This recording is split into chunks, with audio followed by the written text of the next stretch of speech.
បងណាខ្លះនៅពេលដែលសាកថ្មទូរស័ព្ទហើយបន្តមកត្រូវការផលភ័ក្រត្រូវដក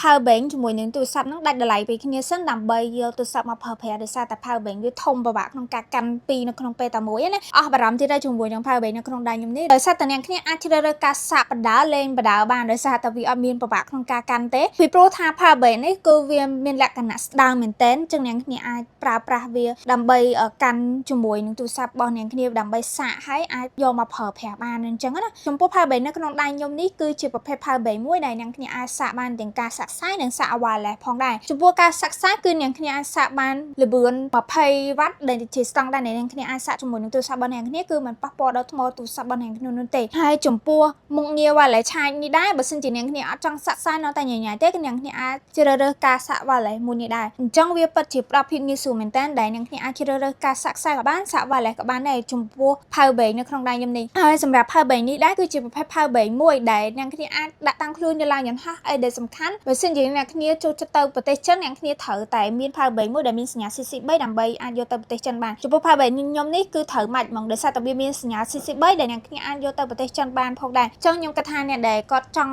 បាន power bank តូចស្ដើងអាចយកដាក់តាមខ្លួនយកឡើងយន្តហោះបូករួមជាមួយនឹងអាចយកទៅប្រទេសចិនបានអ្នកគ្នាគួរតែជ្រើសរើស power bank នៅក្នុងដៃខ្ញុំនេះអញ្ចឹងបើសិនជាអ្នកគ្នាចាប់អារម្មណ៍ power bank នៅក្នុងដៃខ្ញុំនេះអាចដាក់ការកំងតាមរយៈវីដេអូនេះឬមួយក៏អ្នកគ្នាអាចអញ្ជើញមកដល់ហាងផ្ទាល់ក៏បានដែរសម្រាប់អាសយដ្ឋានគឺយើងបានដាក់នៅលើ caption នៃវីដេអូមួយនេះសូមអរគុណជួបគ្នានៅវីដេអូក្រោយ